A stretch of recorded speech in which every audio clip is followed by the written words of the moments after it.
நீரை கனி அப்பம் மூடவள் போரி கப்பிய கரி முகன் அடிப்பேனி கட்டிடும் அடி அவர் புத்தியில் ஊரை முடிச்சதுக்கப்புறம் கொடுங்க. என்ன சார் இப்ப கிளம்பிடுவீங்களா? சரி.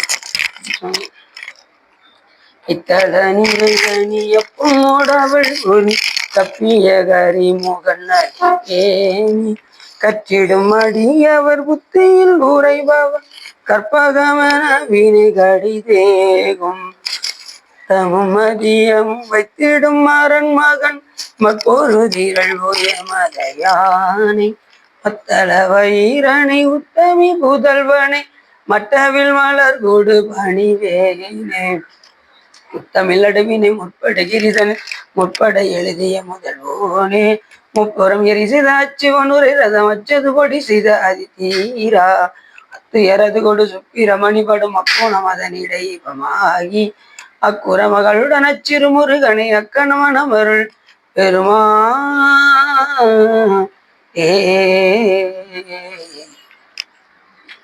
எந்தாய் எனக்கருள் தந்தையும் நீ சிந்தாகுலமானவை தீத்தனையாள் கந்தா கதிர்வேலவனே உமையாள் மைந்தா குமரா மறைநாயகனே.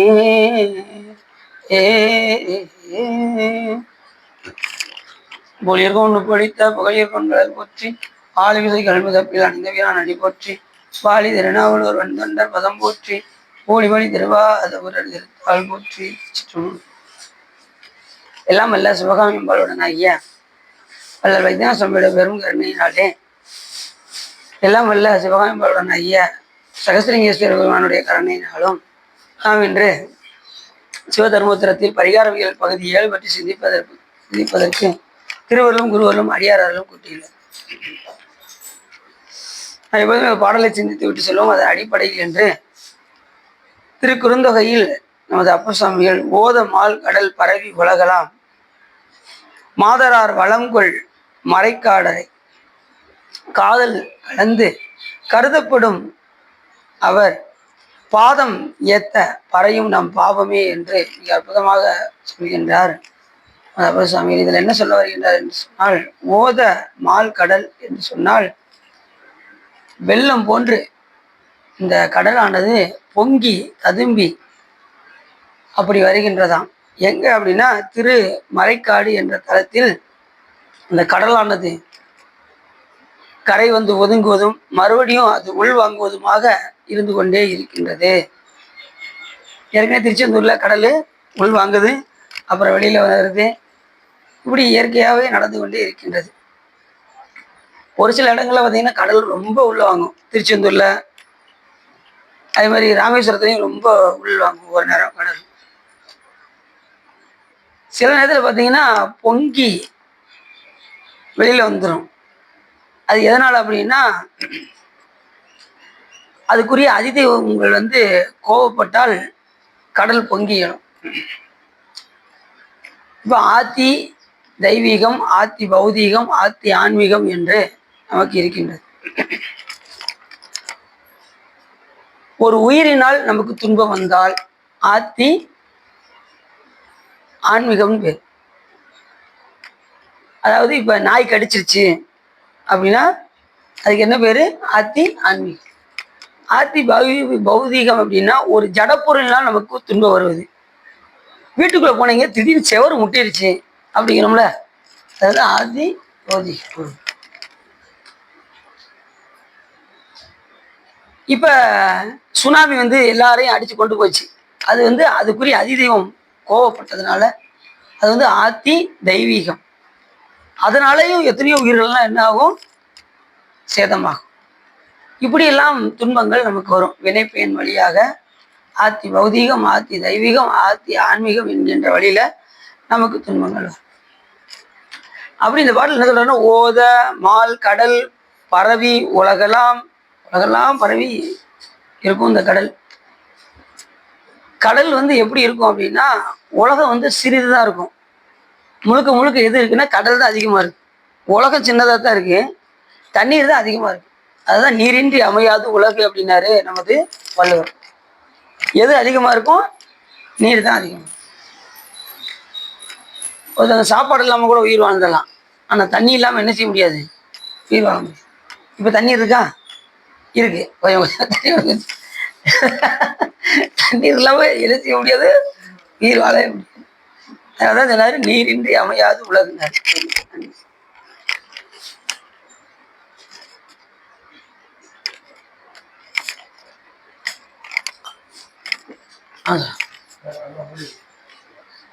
மாதரார் வளம்கொள் மறைக்காடரை. அங்க அதிகமா யாரு வழிபாடு செய்வாங்க அப்படின்னா மாதரார்.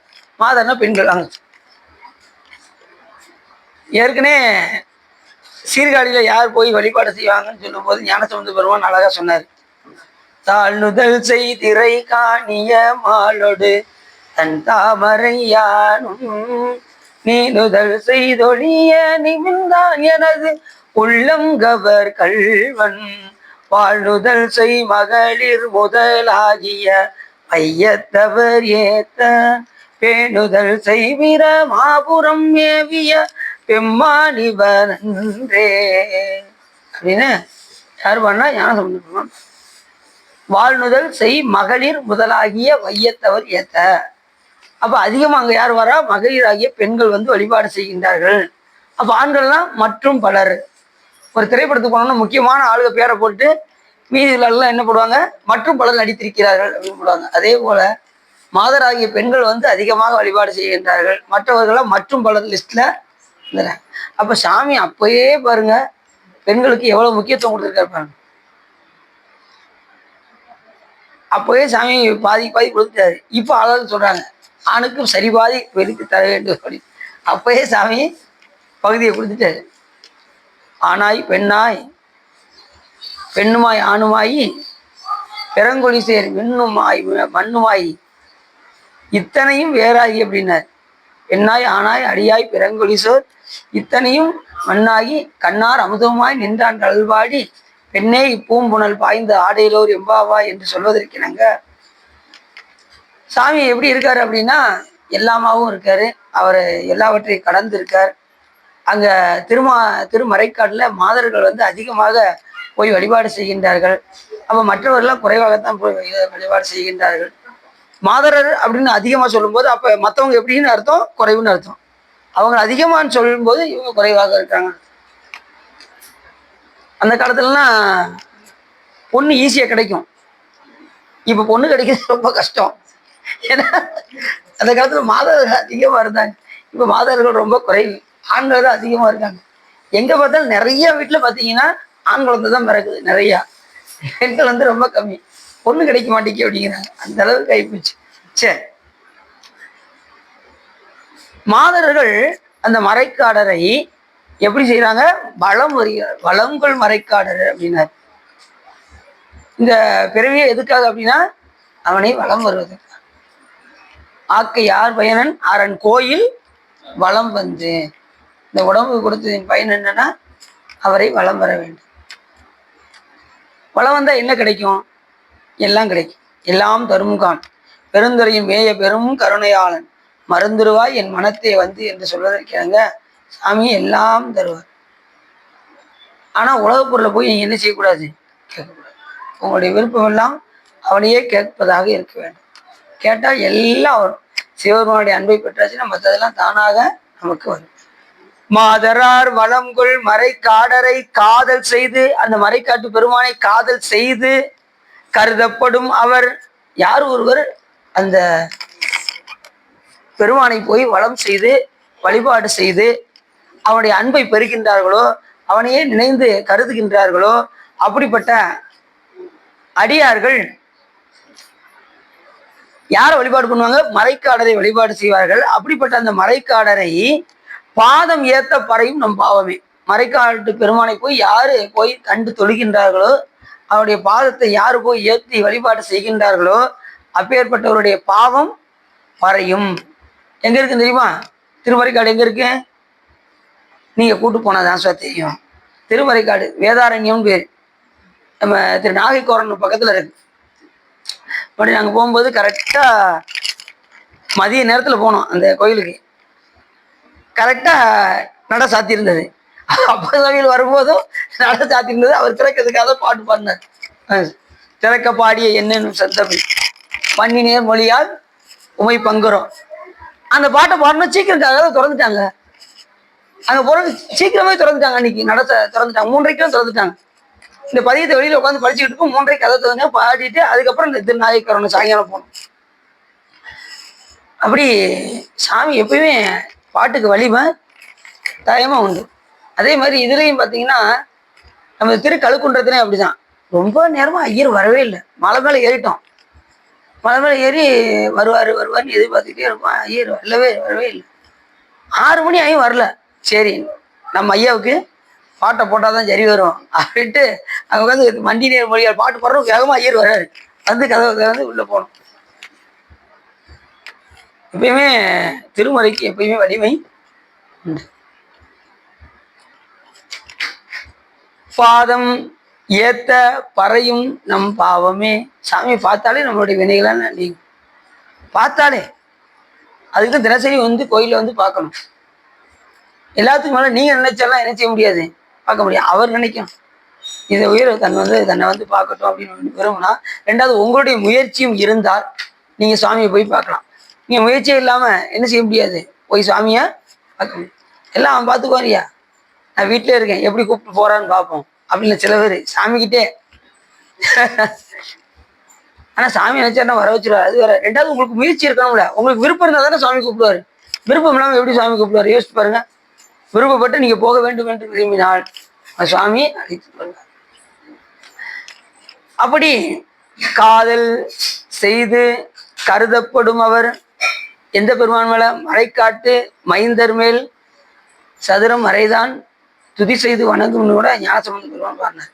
பன்னினேர் மொழியார் உமை பங்கரோ கண்ணினால் உமை காண கதவினை திண்ணமாக திறந்தருள் செய்வினே என்று மறைக்காட்டு பெருமானை பாடினார்.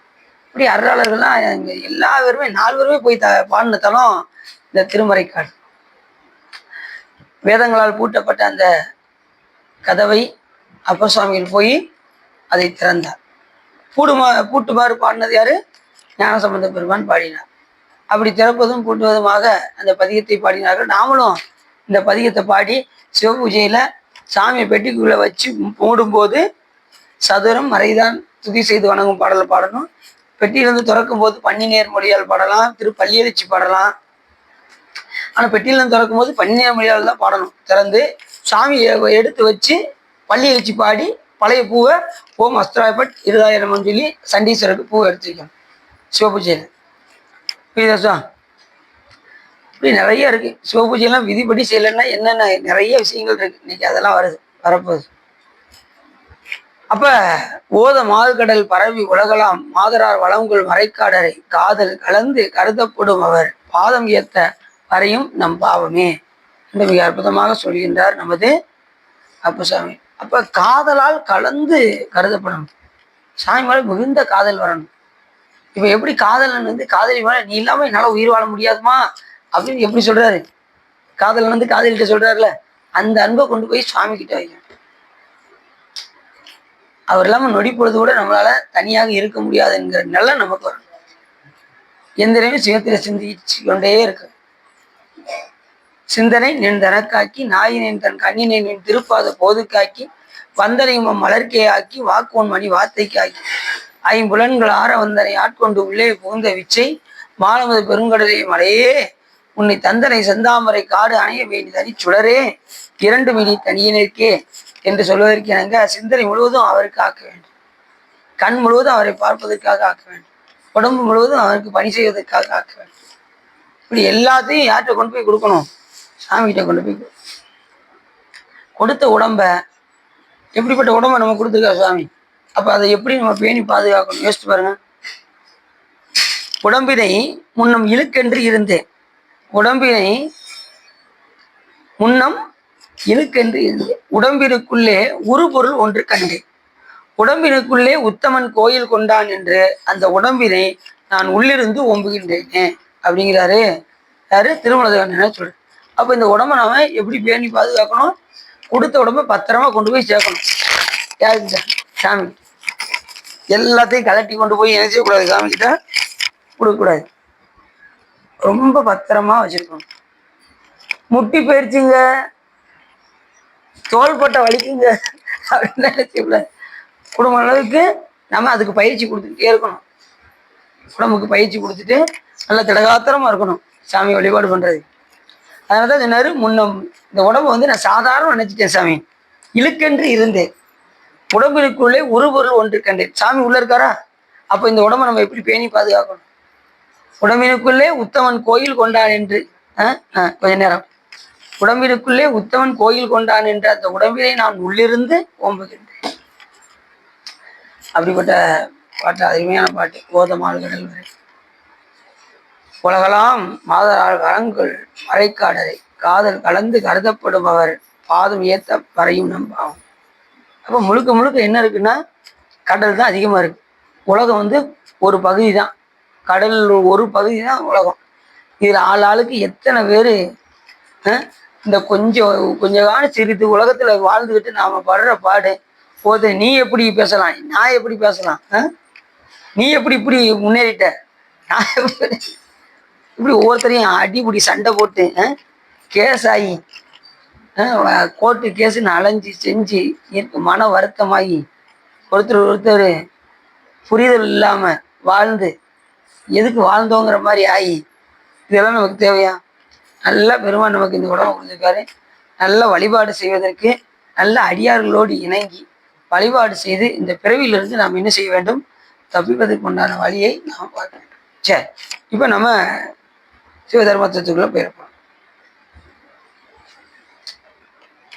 பார்ப்பார் பசு திருவிளக்கு இவைகளின் நிழலை கடந்தால் 100 ஒரு அகோரத்தை ஜெபிக்க வேண்டும்.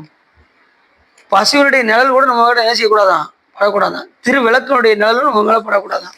பட்டா அகோர ஜபத்தை எத்தனை முறை ஜெபிக்கணுமா? 100 தடவை 100 உரு ஜெபிக்க வேண்டும்.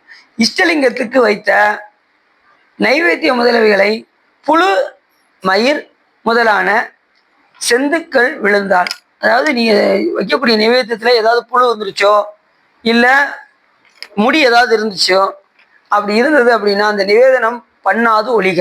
அந்த நிவேதனம் என்ன செய்யக்கூடாது, பண்ணக்கூடாது. சரி, தெரியாம நீங்க நைவேத்தியம் பண்ணதுக்கு அப்புறம் எடுக்கும்போது அதுல முடி ஏதாவது இருந்தது அப்படின்னா அறியாமல் நைவேத்தியம் பண்ணினால் 100 உரை ஜெபிக்க வேண்டும். அகோரத்தை எத்தனை தடவை ஜெயிக்கணும்? 100 தடவை. பெரும்பாலும் நைவேத்தியம் எப்படி வைப்பீங்க? நீங்க அரிசி அப்படியே எடுத்து டக்குன்னு வச்சு என்ன வச்சிடக்கூடாது. சாமிக்கு வைக்கும்போது நல்லா அலசி, ஒரு தடவைக்கு 2-3 தடவை நல்லா அலசி செஞ்சு அதை வடிகட்டி அதுக்கப்புறம் சுத்த தண்ணீரை எடுத்து அதில் ஜலத்தை விட்டு அதுக்கப்புறம் தான் என்ன செய்யணும்? வேக வைக்கணும். வேக வச்சதுக்கப்புறம் எப்படி வேக வைக்கணும்னா அரிசியாக வெந்து எடுத்துடக்கூடாது. சாமிக்கு வைக்கும்போது ரொம்ப குலைவாக எடுக்கணும்.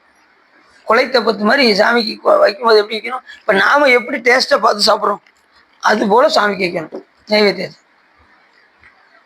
சில பேர் பார்த்தீங்கன்னா அரைகுறையாக எடுத்து அரிசி ஏன் அடியேனே அப்படி தான் செஞ்சேன். ஆரம்பத்தில் நாங்கள் இது சின்ன விளக்கில் தான் பொங்குவோம். அப்போ அனுஷ்டானம் முடிச்சதும் டக்குன்னு அது எடுக்கிறதுக்கு எடுப்போம். எடுத்து வச்சா பூரா அரிசியாக இருக்கும். நினச்சாலே ரொம்ப வேதனையாக இருக்குது இப்பயும் நினச்சேன். அதுக்காக இப்போ குக்கர் சாமிக்கு நல்லா குலைத்த பத்து மாதிரி குழைச்சி கொடுக்குது. ஒரு காலத்தில் அப்படி செஞ்சதுனால சாமி திருத்துப்பா அப்படின்ட்டாரு. சரிங்க சாமி அப்படின்ட்டு செஞ்சாச்சு.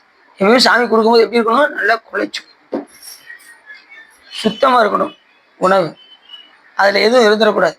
தெரியாமல் இருந்துச்சுனாலும் தெரியாமல் நைவேத்தியம் பண்ணி எடுக்கும்போது அதில் முடி ஏதாவது இருந்துச்சுன்னா 100 தடவை அகோர மந்திரத்தை ஜெபிக்க வேண்டும். அப்படி யாருக்காவது அப்படி ஆயிருக்கா?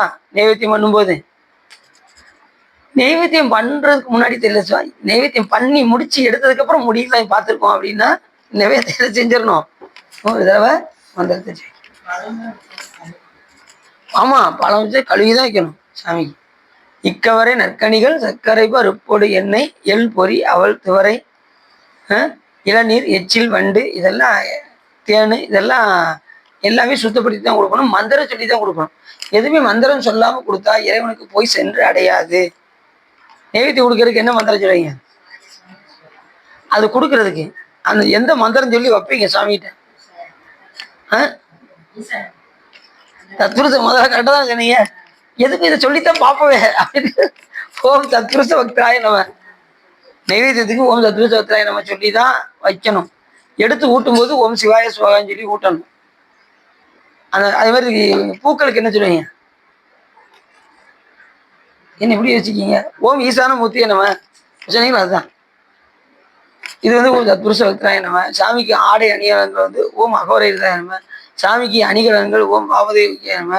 சாமிக்கு சந்திரகுமார் வைக்கிறது வந்து ஓம் சத்யோஜாத மூர்த்திய நம. இப்படி அந்த பஞ்சபுரம் மந்திரம் தான் எல்லாத்துலேயுமே வரும். அது சாமிக்கு அபிஷேகம் பண்ற பொடிகளுக்கு புறமே சிவகாயத்ரி மந்திரம். பாலுக்கு வந்து ஓம் இருதாய நம. தயிருக்கு வந்து ஓம் சிரசாய நம. நெய்க்கு வந்து ஓம் சிகாய நம. அன்னத்துக்கு வந்து ஓம் அகோராய நம. தேனுக்கு வந்து ஓம் கவசாய நம. சந்தனத்துக்கு வந்து ஓம் அஸ்திராய நம. இப்படி ஒவ்வொன்றுக்கும் ஒரு மந்திரம் இருக்கு. இந்த மந்திரங்களை சொல்லி எனக்கு இந்த மந்திரங்கள்லாம் தெரியலங்க அப்படின்னா சாமி சொன்ன மூல மந்திரத்தை சொல்லி என்ன செய்யணும்? இப்போதைக்கு பண்ணணும். ரெண்டாவது அதை படித்து தெளிவாகி அந்த மந்திரத்தை சொல்லி சுவாமிக்கு சாத்தணும். தெரியாம இருந்துடக்கூடாது. ஏன்னா ஆன சிவபூசை பண்ணாய் அப்படின்னு குருஞாசப்பந்தே சொல்றாரு. அதெல்லாம் இன்னும் நம்ம பழைய வாரியே செஞ்சுட்டு இருக்கக்கூடாது. கொஞ்சம் புஸ்தகத்தை எடுத்து இன்னைக்கு கொஞ்சம் கூட்டணும்னு சொல்லி கொஞ்சம் கொஞ்சமாக அந்த இதை படித்து நாம சிவபூஜையை கூட்டிக்கிட்டே இருக்கணும்.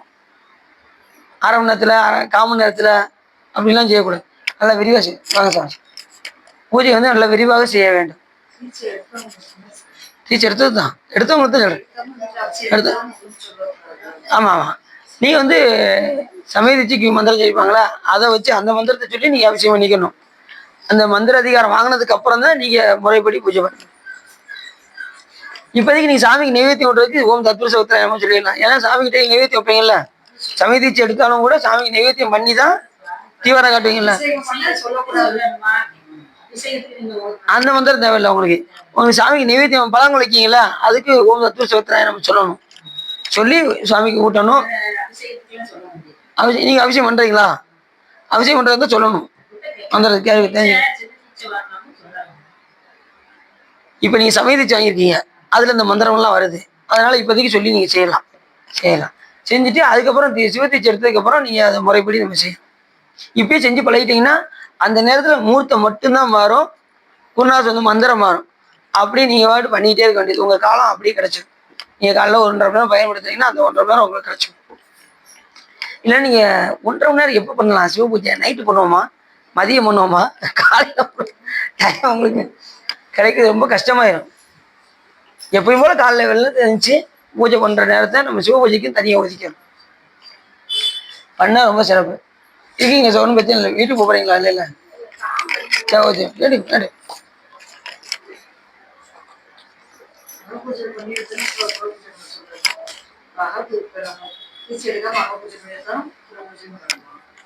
ஆமா, சிவதீட்சை எடுக்கிறாங்க எல்லாமே. ஆமா, நீ புறத்துல பண்றாங்க, அங்க பூஜை பண்ணிட்டு தான் பூஜை பண்ணணும். எப்படி சார்? அகத்துல பண்ணணும். அகத்துல பண்ணிட்டு அப்புறம் புறத்துக்கு வரணும். அகத்துல பண்ணிட்டு தான் புறத்துக்கு வரணும்.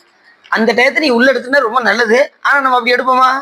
5 நிமிஷம் 10 நிமிஷம் டக்குன்னு அகத்தை சாமி வந்துட்டாரு, அபிஷேகம் ஆரம்பிச்சாச்சு, அபிஷேகம் முடிஞ்சிருச்சு, நைவேத்தியம் பண்ணாச்சு, சாமி வர அப்படின்னு சொல்லி டக்குன்னு வெளியில வந்து ஓடி வந்துடும் 5 நிமிஷத்துல. ஆனா குடும்ப அளவுக்கு அந்த டயத்தை நீங்க 1 மணி நேரம் வெளியில பண்றீங்கன்னா அதே மாதிரி உள்ளுக்குள்ளேயே பண்ணீங்கன்னா ரொம்ப சிறப்பு. அதுக்கு தகுந்த மாதிரி காலம் உங்களுக்கு கிடைச்சா ரொம்ப நல்லா இருக்கும். இல்லையா குறைஞ்சது ஒரு 1/4 மணி நேரமாவது என்ன செய்யணும்? சாமியை உட்காந்து அக பூஜையாவது கொஞ்சம் ஒரு 1/4 மணி நேரமாவது செய்யணும். அப்படின்னா தான் புறத்துல ஓரளவுக்காவது ஒரு 1 மணி நேரமாவது செய்யக்கூடிய சூழ்நிலைகள் கிடைக்கும். ஒவ்வொரு நேரத்துலையும் இதுக்கே உங்களுக்கு டைம் ஓடிடும். சாமி எடுத்து அபிஷேகம் செஞ்சு என்ன அவரை அலங்காரம் செஞ்சு நெய்வேத்தியம் ஊட்டி அப்புறம் ஜபம் பண்ணி அதுக்கப்புறம் விழுந்து கும்பிட்டு நீங்கள் திருமுறை பாடுறதுக்கே உங்களுக்கு 1 மணி நேரம் தாராளமாக ஓடிடும். அதனால் இப்போ இருந்தே நம்ம என்ன செய்யணும்? ட்ரைனிங்கு எடுத்துக்கொண்டே இருக்க வேண்டும். சமீதிச்சு எடுத்தவங்க இப்பயே நீங்கள் ட்ரைனிங் எடுத்துட்டீங்கன்னா சிவபூஜை எடுக்கும்போது முகூர்த்தம் மட்டும்தான் மாறப்போகுது, மந்திரம் மாறப்போகுது, மற்ற எல்லாமே உங்களுக்கு அப்படியே கிடச்சிடும். அதனால் இந்த பிறவியை நம்ம என்ன செஞ்சிடக்கூடாது, வீணடிச்சிடக்கூடாது. நம்ம வந்ததே எதுக்காக வந்திருக்கோம்னா சிவபூஜை செய்வதற்காக தான் வந்திருக்கோம். என்னில் ஆகவும் இயம்பிய இறைவர் தாம் விரும்பும் உண்மையாவது பூசனையே என்று உரைத்தருள அன்னலாதமை அரிச்சனை புரிய ஆதரித்தழைத்தால் பெண்ணின் நல்லவளோடும் பெருந்தவ குழந்தை என்று சொல்வதற்கினங்க சிவபெருமானுடைய விருப்பம் என்னன்னா எல்லா உயிர்களும் சிவபூஜை செய்ய வேண்டும் என்பது சிவபெருமானுடைய விருப்பம். அதை நம்ம கண்டிப்பா என்ன செய்யணும்? எல்லா பேருமே செய்யணும். தீட்சை இல்லாத பார்ப்பான் முதல் 4 வர்ணத்தார் ஏற்க சொன்னோம்ல, அரசர், அந்த வைசியர், அரசன் அரசன் அரசன் சொன்னோம். அது மாதிரி அந்த 4 வர்ணத்தார்கள் மட்டும் லிங்கத்தை தீண்டினால், வர்ணத்தால் லிங்கத்தை தீண்டினால் பஞ்சகவியம் முதலியவற்றால் விசேட பூஜை செய்து பார்ப்பான் முதல் 4வருக்கு 100 100ஆக ஏற்றி ஜெபம் செய்க. தீட்சை இல்லாம அவங்க செஞ்சாங்கன்னா, பூஜை செஞ்சாங்க அப்படின்னா தெரியாம அப்ப இப்போ நீங்க கேட்டீங்கல்ல, அதுக்கு பதில் வருது. தீட்சை இல்லாம நீங்க பூஜை செஞ்சா நீங்க என்ன செய்யணும்னா, அகோர ஜபத்தை 100 தடவை 100 100ஆக, ஒருத்தருக்கு 100, இப்ப 4 வருடத்தை வச்சிருக்காங்க, ஒருத்தர் நீங்க 100 தடவை சொல்லணும் சார். 100 தடவை ஜெபம் பண்ணிட்டு நீங்க என்ன செய்யணும், பூஜை செய்யணும். நான் அடியெல்லாம் இதெல்லாம் அப்பெல்லாம் நமக்கு தெரியாதா, அப்படின்னு பண்ணிட்டோம். அதை அறியாம பண்றது. இனிமே அறிஞ்சு நம்ம என்ன செய்யக்கூடாது, அப்படி செய்யக்கூடாது. பூஜை பண்றதுதான் 100 தடவை அகோரம் ஜெபிச்சுட்டு பூஜை செஞ்சுக்கணும். சரிதானா? தீட்சை இல்லாம செஞ்சா, தீட்சை எடுத்து முறைப்படி செஞ்சா நமக்கு அது தேவையில்லை. சைவ பேதமாகிய மூல தந்திராவத சாத்திரத்தின் வழி அன்றிக்கும் வாத சமயத்தரும் மூர்க்கராகிய வேடர் முதலான இலிகுலத்தவரும் சிவலிங்கத்தை இலிகுலத்துல பிறந்தவங்க சிவலிங்கத்தை தீண்டினால், கீழான உள்ளவர்கள் சிவலிங்கத்தை தீண்டினால் 16,000 முறை ஜெயிக்கணுமா? எத்தனை தடவை? சார், எத்தனை முறை ஜெயிக்கணும்? 16,000 முறை அகோர மந்திரத்தை. அப்போ அப்பயே பாருங்க, ஜாதிகள்லாம் இருக்கு, சாமி வகுத்து வச்சிருக்க. ஏன் வகுத்து வச்சிருக்கேன்னா, அவரவர் செய்த வினைக்கு தகுந்தவாறு கீழ்குளம் மேல்குளம்னா சுவாமி பிரிச்சு வச்சிருக்க. உயர்ந்த குளம், தாழ்ந்த குளம். எத்தனையோ பேர் தாழ்ந்த குளத்துல இருந்து வழிபாடு செஞ்சு என்ன செஞ்சிருக்காங்க, சிவபெருமானை அடைந்திருக்கின்றார். நம்ம திருநாளை போவார் நயினார், அவர் பறையர் குளத்துல பிறந்து அங்க இருக்கிறவங்களெல்லாம் சிவனடியாராக ஆக்கி பெருமானுடைய திருவடியை அடைந்தார். 2வது, அந்த குற்றத்தையும் நீக்க வேண்டும் என்று சிவபெருமானிடம் கேட்க சாமி அவரை என்ன செஞ்சாரு, உயர்ந்த குலமாக ஆக்கினார். நெருப்புல உள்ள போய் வெளியில வர சொல்லி அந்த உத்தம குலமாக விளங்கக்கூடிய அந்தனராக ஆக்கி சாமி திருவடியில் ஏற்றுக்கொண்டார். இப்ப அப்ப உயர்ந்த குலம் தாழ்ந்த குலம் இருக்கா அப்படின்னா, இங்க மட்டும் இல்ல, விண்ணுலகத்திலையும் இருக்கு. விண்ணுலகத்திலையும் கிண்ணறர் இருக்காங்க, கந்தர்வர்கள் இருக்காங்க. இப்ப அதுல உயர்ந்த ஜாதி எதுன்னா, கந்தர்வர்கள் என்கின்ற ஜாதி உயர்ந்த ஜாதி தேவர்கள்ல. அது மாதிரி இயக்கர்கள் ஜாதியும் ரொம்ப உயர்ந்த ஜாதி. மற்ற ஜாதியெல்லாம் கொஞ்சம் கீழான ஜாதிகள். இதுல அந்த இயக்கர் ஜாதிகள்ல பெண்கள் மட்டுமே இயக்கிகள் அப்படின்னு சொல்லி பேர். ஆணுக்கு சொல்லும் போது இயக்கர்கள், பெண்ணுக்கு சொல்லும் போது இயக்கிகள் பேரு. இயக்கிமாறு 64 வரை என்குணம் செய்த ஈசனே மயக்கமாயதோர் மும்மல பல வல்வினைக்குள் எழுந்தவும் துயக்கருத்தனையனை ஆண்டு கொண்டு நின் தூய்மலர்கள தந்தியனை கயக்க வைத்தடி யார் முனையை வந்து காட்டினாய் கழுக்குண்டிலே அப்படிங்கிறாரு மாணிக்கவாசகர். அந்த 64 பெண்கள் மட்டும் இயக்கியர்கள். அது போக உலகத்துல எந்த நேரம் சிவபெருமானை மறந்து இருக்கக்கூடிய அந்த உலகத்துல அந்த 64 பெண்கள் மட்டும் சிவபெருமானை வழிபாடு செய்த காரணத்தினால் அந்த 64 பெண்களுக்கும் சிவபெருமான் என்ன பண்ணாரா, என் குணத்தை பதிய வைத்தார். நம்ம சைவம் என்ன சொல்லுது, என் குணத்தை பதிய வைத்தலே முக்தி என்று நமக்கு சொல்லுது. அந்த 64 பெண்கள் இயக்கிமாறு 64 வரை என் குணம் செய்த ஈசனே, அதுதான் நமக்கு முக்தி. அந்த முக்தியை அந்த 64 பெண்களுக்கு சுவாமி கொடுத்தார். ஏன்னா அந்த உயர்ந்த குலத்தில் உள்ளவங்க என்ன, சாமி நினைக்க கூட அவங்களுக்கு டயம் இருக்காது. அப்படி அவர்கள் நினைத்த காரணத்தினால் சுவாமி அவர்களுக்கு அருள் செய்தார். நாய் முதலான மிருகமும் காக முதலான பறவையும் தீண்டினால் 36,000 முறை ஜெயிக்கணுமா. நாய் ஏதாவது சிவலிங்கத்து மேல பட்டுச்சுன்னு வச்சுக்கோங்க, நாய் காகம் ஏதாவது பட்டுச்சுன்னா எத்தனை தர சொல்லணும், 30,000 முறை ஜெயிச்சுட்டு தான் அந்த சிவலிங்கத்தை நீங்க என்ன செய்ய முடியும், தொட்டு பூசிக்க முடியும். அப்ப நீங்க வெட்ட வெளியில வச்சு நீங்க சிவ பூஜை பண்ணும்போது ரொம்ப கவனமா பூஜை பண்ணணும். எது வந்து தீண்டிடக்கூடாது. நீ வாட்டு சிவலிங்கத்தை வச்சுட்டு நீ வாட்டு அகப்பூஜை பண்ணிட்டு இருப்பீங்க, அந்நேரம் எதை வந்து என்ன செஞ்சிடக்கூடாது, எதுவும் செய்யக்கூடாது. இல்லைன்னா பக்கத்துல யாராவது உட்கார வச்சுட்டு நீங்க என்ன செய்யணும், அகப்பூஜை செய்யணும். எது வந்து தீண்டிடக்கூடாது, ஏதாவது பள்ளி எச்சு வந்து விழுந்துடக்கூடாது. எல்லாத்தையும் ரொம்ப கவனமா இருக்கும். அப்படி தீண்டினால், அப்படி ஏதாவது நாய் ஏதாவது வந்து தீண்டினால் லிங்கத்தை தீண்டினால் விசேஷ பூஜை செய்யணும். மறுபடியும் எடுத்து அதுக்கு விசேஷ ஏற்கனவே செய்த பூஜையோடு தனியா ஒருக்கா சிவ பூஜை செய்தாகணும். சிவலிங்கத்துக்கு கூறிய பரிகாரத்தில் பாதி சவமாலை சிவாகம முதல்விகளில் கால்படினும் அது விழுந்தாலும் பரிகாரம் செய்க. சிவலிங்கம் தெரியாம கால் பட்டு கீழே விழுந்துருச்சுன்னு வச்சுக்கோங்க, அதுக்கு பரிகாரம் செய்ய வேண்டும். சிவலிங்கத்துக்கு சொன்னதில் 8 மணி முதலிய உபகரணங்களில் கால் பட்டால் பரிகாரம் செய்க. இப்போ ஜெபம் பண்ணுறீங்கள, அந்த ஜெபமால உங்கள் காலில் படாமல் ஜெபம் பண்ணணும். அதுதான் நான் எப்படி சொன்னாங்க, நம்ம தம்பிரான் சாமி சொன்னாங்க பார்த்தீங்களா, 27 வச்சுக்கோங்க, 58 வச்சிங்கன்னா நீங்கள் உட்காரும்போது உங்கள் காலில் படும். காலில் பட்ட தீட்டு ஜெபமாலை. சார்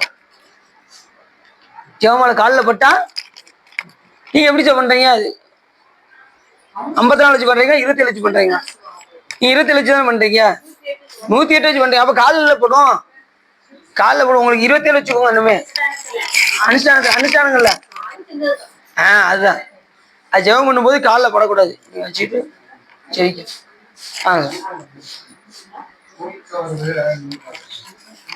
எத்தனை தடவை ஜெயிக்கணும்?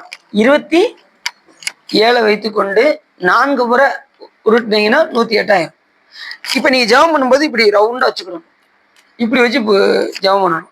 இப்படி வைக்கக்கூடாது. இங்கே சிவலிங்கம் இருக்கா, எங்க நம்ம இருதய கமலத்தில் சுவாமி இருக்காரு. நீங்கள் இப்படி வச்சு ஜெபம் பண்ணும்போது அப்படி ரவுண்டாக சாமிக்கு மாலை மாதிரி இருக்கணும். 27 வச்சு ஜெபம் பண்ணிங்கன்னா ரொம்ப சிறப்பு. 54 நீங்கள் வைக்கிறதா இருந்தால் கொஞ்சம் ஏற்றி வச்சு பண்ணணும். கீழே இறக்கி பண்ணக்கூடாது. ரொம்ப மேலே ஏற்றி இதை துண்டை மறைத்து நாம் என்ன செய்யணும்? ஜெபம் செய்ய வேண்டும். ஜெபம் செய்யும்போது கீழே உருட்டணுமா மேலே உருட்டணுமா? கீழ் நோக்கி உருட்டினா போக காண்மைகள், மேல் நோக்கி உருட்டினால் முக்தி காண்மைகள். உங்களுக்கு முக்தி காணுமா பிறவி காணுமா நீங்கள் தான் முடிவு பண்ணிங்க. பெரும்பாலும் யாருக்கும் பிறப்பு வேண்டான்னு தான் சொல்லுவாங்க. யாருக்கும் இது அட சாமி எனக்கு இந்த ஒரு பிறவியே போதும்டா அப்படின்னு தான் எல்லாருமே என்ன செய்வாங்க, சொல்லுவாங்க. ஆனால் நாம சொன்னால் அது நடந்துருமா? சாமி கணக்கு வச்சிருப்பாரு. எத்தனை பேர், ஒரு தாய், இருதாய், பலகோடிய தாய், எருவாய் கருவாய் தனிலே உருவாய், இதுவே பயிராய் விளைவாகி, ஒரு தாய் இரு தாய் பல கோடிய தாய், உடனே அவமே அழியாதே. ஒரு தாய் இரு தாய் பல கோடிய தாய். ஒரு தாயா 2 தாயா? ஒவ்வொரு பிறவிகளிலையும் என்ன, ஒரு தாய் இரு தாய் பல கோடிய தாய், உடனே அவமாய் அழியாதுங்க. அத்தனை ஒவ்வொரு பிறவிலையும் ஒவ்வொரு தாய் வயிற்றிலிருந்து நாம் பிறந்து பிறந்து பிறந்து பிறந்து நாம் என்ன செஞ்சிடறோம்? அது போயிரு ஒன்றும் பூனையா ஒன்றும் அது வாட்டு போயிடும். ஒன்றும் நீங்க அங்க கவனிக்காம இருந்தாலே போதும், இங்க கவனிச்சாலே போதும், அது வாட்டு போயிடும். ஒன்றும் ஏற்கனவே இப்பதான் சொல்லிக்கிட்டு இருக்கோம், காகம் பறவைகள் அப்படின்னு சொல்லிக்கிட்டு இருக்கோம். கரெக்டா வேலை வந்து நிற்கிச்சு. அது எங்க நீ சொல்லு பார்ப்போம், சொல்லு நாய். அடுத்து என்ன நீ சொல்லவே இல்லை அப்படின்னு வந்துட்டு. சரி, அப்ப ஜெபமலை வைத்து நம்ம சிவாவை பற்றி நம்ம ஜெபிக்கும் போது அந்த காலில் என்ன செய்யக்கூடாது? படக்கூடாது. இதை எடுத்துருங்க சார், இதை எடுத்துருங்க.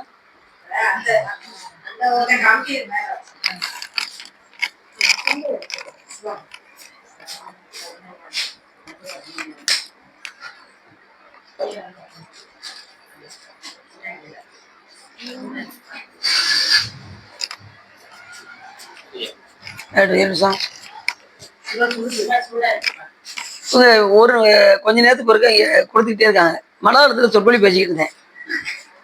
நம்ம வைரஸ் ஒய்ஃபு கவனிச்சுக்கிட்டே இருந்திருக்காங்க. தண்ணி கூட குடிக்காம இப்படி பேசிக்கிட்டு இருக்காரு அப்படின்னு முடிஞ்சதுக்கப்புறம் சொல்றாங்க, என்ன சொல் இப்படி தண்ணி கூட குடிக்காம இப்படி பேசுறீங்க அப்படின்னாங்க. யாரும் கொடுத்தாதான் நம்ம குடிக்கிறது, யாரும் கொடுக்கல இல்லை, அதனால பேசிட்டு கொடுத்த கொடுத்துக்கிட்டே குடிச்சுக்கிட்டே பேச வேண்டியதா? இல்லை சரி, ரூல்ஸ் படி தண்ணியே குடிக்காம தான் பேசணும். சாமியுடைய புகழை பேசுறதுக்கு எதையுமே எதிர்பார்க்க கூடாது. ஆனா எல்லாத்தையும் மறந்து அவரை பத்தி பேசிட்டே இருந்தா எல்லாம் தானா வரும். புரியுதா உங்களுக்கு? எல்லாத்தையும் மறந்து அவன் புகழை பேசிக்கொண்டே இருந்தால் எல்லாம் தானாக வரும். நாம தேடி போக வேண்டிய அவசியமே இல்லை, எல்லாம் நம்மளை தேடி வரும். இதேதான் கான்செப்ட். நீங்க சிவத்தோடு ஒன்றுனீங்கன்னா எல்லாம் தானா கிடைக்கும். சிவத்தோடு ஒன்றுபடலைன்னா எதுவுமே நமக்கு கிடைக்கும். சரி, அப்ப ஜெபம் செய்யும் போது என்ன செய்யக்கூடாது? காலில் படக்கூடாது. அப்படி தெரியாம நீங்க பட்டுருச்சு அப்படின்னா அதை பரிகாரம் செய்யணும். அபிஷேக கலசம் கை கழுவி திருமுடியில் பட்டால், அபிஷேக கலசம் கை கழுவி திருமுடி சாமி மேலே பட்டுருச்சுன்னு வச்சுக்கோங்க, 16,000 முறை ஜெபிக்கணும். அபிஷேக கலசம். ஏன்னா நம்ம சிவலிங்க சிறுசா வச்சிருப்போமா, அதை எடுக்கிறேன் இதை எடுக்கிறேன்னு சொல்லி சாமி மேலே ஏதாவது பற்றக்கூடாது, ரொம்ப கவனமா இருக்கணும். இன்னைக்கு தான் பார்க்கேன் வழியா சொல்ல அது கண்டா. சரி சரி ஃப்ரீ. சரி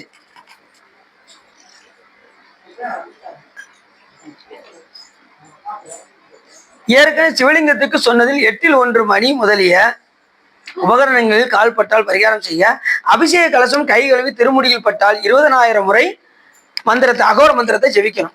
சாமானியமாக பட்டால் 16,000 முறை. அந்த பாத்திரம் வந்து சாமானியம் பாத்தியம் அர்க்கியம் விஷயம், அந்த அர்க்கிய பாத்திரம் மேல சாமி மேல பட்டுச்சு அப்படின்னா எத்தனை சேரம் ஜெயிக்கணும்? 20,000 முறை ஜெயிக்கணும். எதை அபிஷேக கலசம் பட்டா 20,000 தடவை, சாமானிய பாத்திரம் பட்டுச்சுன்னா 16,000 முறை ஜெயிக்கணும். அர்க்கிய சலந்தாவி திருக்கையில் விழுந்தால் 200 தடவை ஜெயிக்கணும். இப்படி ஒவ்வொரு பாத்திரங்கள் முதற்கொண்டு சாமி மேலே என்ன செய்யக்கூடாது, தெரியாமல் விழாமல் பார்த்துக்கிடணும். ரெண்டாவது, நீங்கள் சாமி அபிஷேகம் பண்ணி முடிச்சுட்டு டக்குன்னு தனியாக ஒரு இடத்துல கொண்டு போய் வைக்கணும் சாமி. அதுக்கு வந்து வேதிகைன்னு பேர். அபிஷேகம் பண்ணுற கோமிகிலேருந்து எடுத்து கொண்டு போய் நீங்கள் வேதிகைன்னு தனியாக இருக்கும், அதில் கொண்டு போய் வச்சு தான் நீங்கள் என்ன செய்ய வேண்டும், அர்ச்சனை எல்லாமே புரியணும். அவது ஊட்டுறது எல்லாமே. சிலவர் பார்த்தீங்கன்னா அந்த அபிஷேக கலத்துக்குள்ளே எல்லாமே பண்ணிடுறாங்க. அப்படி இருக்கக்கூடாது. அது தனியாக அபிஷேகம் பண்ணுறதுக்கும் தனியாக இருக்கணும், அலங்காரம் பண்ணி வைக்கிறதுக்கு தனியாக வேதிகை ஒரு ஸ்டூல் மாதிரி செஞ்சு நம்ம நெஞ்சுக்கு நேரம் வச்சுக்கிடணும் சாமியை. ஓரளவுக்காது நெஞ்சளவுக்கு இல்லைனா கொஞ்சம் ரெக்க இருந்தாலும் பரவாயில்ல, ரொம்ப கீழே இருக்கக்கூடாது. சாமியை அர்ச்சிக்கும் போதெல்லாம் ரொம்ப கீழே இருக்கும். ஓரளவுக்கு நெஞ்சுக்கு நேரம் ஒரு ஸ்டூல் போட்டு அதுக்கு மேலே சுவாமியை வச்சு வேதிகையை வைத்து நாம் சுவாமியை அர்ச்சனை செய்ய வேண்டும். அபிஷேகம் பண்ணி முடிச்சதுக்கப்புறம் என்ன செய்வீங்க? சாமி அபிஷேகம் பண்ணி வந்து எடுத்து வச்சாச்சு, என்ன பண்ணுவீங்க? இது ஒரு பெரிய விஷயமா அலங்காரம் பண்ணுவோம். இது ஒரு பெரிய விஷயம். அலங்காரம் சும்மாவே இருக்கக்கூடாது. ஏதாவது திருமுறை பாடிக்கிட்டே தான் அலங்காரம் பண்ணணும். திருமுறை பாடிக்கிட்டே தான் அபிஷேகம் செய்யணும்.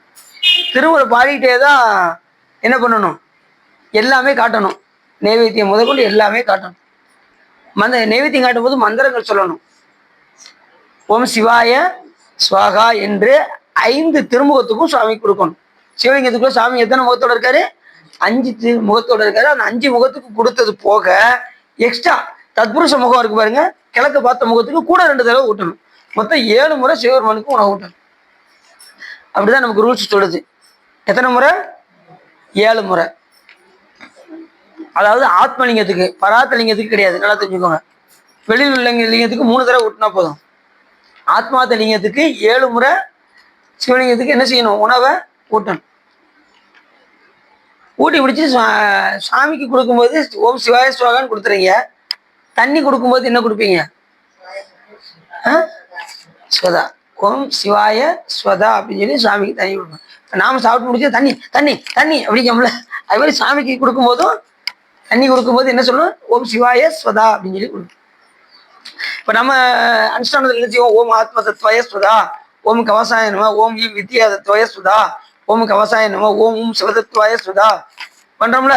அதுக்கப்புறம் அதர சுத்தி, அப்புறம் தொடுமிடம் 12 இடம், அதுக்கப்புறம் கரை சுத்தி ஓம் சிவாசனாய நம, சிவமூர்த்தி நம, ஓம் ஈசான மூர்த்தி நம, தத்புருஷோத்திராய நம, ஓம் அகோர யுதாய நம, ஓம் வாமதேவகிய நம, ஓம் சத்யஜாத மூர்த்தி நம, வித்யாதேவகாய நம, நேத்ரோபிய நம, ஓம் சிவாய நம, ஓம் இருதாய நம, ஓம் சிரசாய நம, ஓம் சிகாய நம, ஓம் கவசாய நம, ஓம் அஸ்திராய நம, ஓம் கவசாய செட், அப்புறம் சிவாசனாய நம, சிவமூர்த்தி நம, ஓம் ஈசான மூர்த்தி நம, ஓம் தத்புருஷோத்திராய நம, ஓம் அகோர யுதாய நம, ஓம் வாமதேவகிய நம, ஓம் சத்யோஜாத மூர்த்தி நம, ஓம் இருதாய நம, ஓம் சிரசாய நம, ஓம் சிகாய நம, ஓம் கவசாய நம, ஓம் அஸ்திராய நம, ஓம் அஸ்திராய பட், ஓம் கவசாய ஓசட், ஓம் சிவாய ஓசட் அப்படின்னு சொல்லி என்ன செய்யணும்? கரை சுத்தி அந்த சுத்திலாம் பண்ணணும். இது வந்து சகலிகரணம்னு பேரு. ஓம் ஆத்ம தத்வாய சுதால இருந்து இந்த கரை சுத்தி அங்க சுத்தி பண்ற வரைக்கும் சகலிகரணம்னு பேரு. இந்த சகலிகரணம் செஞ்சுதான் சண்டேசனார் பூஜை பண்ணாராம்.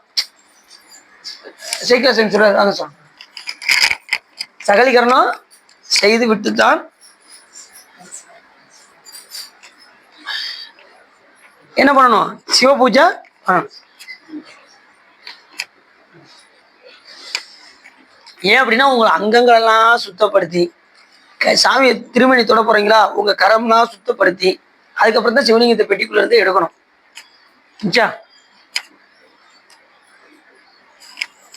எங்களுக்கு அதுக்கு வேலையே இல்லை சார், நாங்கள் வெறும் சபை தீட்சை தான் எடுத்துருவோம். நாங்க சிவலிங்கத்தை தொடல அப்படின்னு சொல்றது. ஆமா, கரசுத்தி அங்கசுத்தி பண்ணாம நீங்க சாமியை தொட முடியாது. ஆமா கண்டிப்பா. பண்ணிதான். ஆமா அப்படி ரூல்ஸ் படிதான். சிவ பூஜை எடுத்தா அப்படி செஞ்சுதான் செய்யணும்.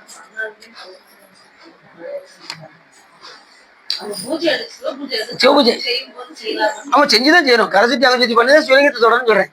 இப்ப வேற மூத்தத்தை வச்சு பண்றாங்கன்னு வச்சுக்கோங்களேன், அதான் சொல்றேன்.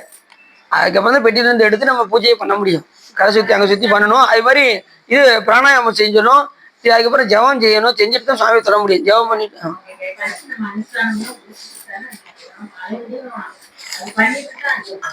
அப்போ இருக்க சாமி கரசுத்தி அங்கசுத்தி பண்ணிட்டு தான் பெட்டில இருந்து எடுக்கணும். பெட்டியில வைக்க வெளியில வச்சிருக்கீங்களா? வெளியில தான் வச்சிருக்கீங்களா? பெட்டியில வச்சிருக்கீங்களா வெளியில வச்சிருக்கீங்களா? அப்படியே யாரும் வந்துட மாட்டாங்களா? எடுத்துட மாட்டாங்களா? எங்க வீட்டுல யாராவது உள்ள வர சொல்லுங்க. வெளியில கட்ட ரெடியா வச்சிருக்கேன், வந்துருவாங்க பாத்துருவோம். சரி, அப்படி எப்பயும் பெட்டிக்குள்ள வைக்கணும் சார், அதான் நல்லது. எப்பயும் உத்தமம் வந்து பெட்டிக்குள்ள வைக்கிறது தான். நீ வெட்ட வெளியில வைக்க கூடாது. திடீர்னு ஏதாவது உங்க வீட்டுல ஒரு விருந்தாள் வராங்கன்னு வச்சுக்கோங்களேன், சின்ன பிள்ளைங்க அதாவது விளையாட்டுக்கு எந்த சிவலிங்கத்தை எடுத்துருச்சுன்னு வச்சுக்கோங்க, என்ன செய்வீங்க? நம்ம உசிரியா அதுதான் அவங்களுக்கு. ஆனா எப்பயும் பெட்டிக்குள்ள வச்சு எடுக்கிறதா சிறப்பு. எப்படி இருக்கு பாருங்க, அந்நேரம் என்ன செய்யணும், சிவலிங்கத்தை ஒரு சின்ன டப்பால வச்சுதான் கொண்டு போகணும். எப்பயும் பாதுகாப்பு பெட்டியில வைக்கிறது தான் நல்லது. அந்த பெட்டியை அந்த பெட்டி எங்க இருங்க, அந்த பெட்டியில பாதுகாக்கிறதுக்கு திருமுறை வேற இருக்கு. மண்பொருந்தி வாழ்பவருக்கும் மாதியத்த வேதியருக்கும் விண்பொருந்து தேவருக்கும் வீடு பேராய் நின்றானே கண்பொருந்து இசைவாடும் பலனம் சேர் என் அப்பனை கண்பொருந்தும் போதத்து கைவிடனான் கடவேணும். அந்த பதியத்தை பாடணும். அப்புறம் தான் அந்த பெட்டியில பத்திரமா இருக்கும். புரியுது அவங்களுக்கு? சாமி நினைச்சானா டக்குன்னு மறைவும் செஞ்சிருவாரு. நம்ம சாமி வந்து எல்லாம் அதனால தைரியத்தை பாட்டை படிச்சு, ஐயா எப்படியாவது உள்ள இருக்கீங்களா அப்படின்னு சொல்லி கண்பொருந்து போதத்து கைவிடனான் கடவேணும் அந்த பீமடுத்துறதுக்கு அர்ச்சனை பண்ணி தீவாரணை காட்டிதான் என்ன செய்யணும், திறக்கணும். அது மாதிரி உள்ள வைக்கும் போது அந்த பதியத்தை பாடிதான் மூடணும். புரிஞ்சுச்சா? நீ சமயத்தை சேர்ந்து எடுத்திருக்கீங்க, அடுத்து சிவ பூஜை எடுக்கும்போது எல்லாம் தெரிஞ்சுக்கோங்க. சரிதானா?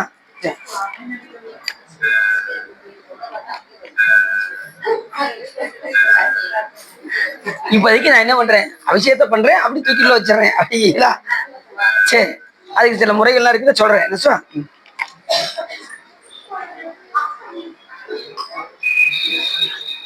சிவலிங்கம் வேத ஆகமங்கள் சந்திரசேகரன் முதலான விக்கிரகங்களை விலை குறித்து விற்றவர்கள் எப்போதும் ஒளியாத பாதகத்தை உடையவர்கள்.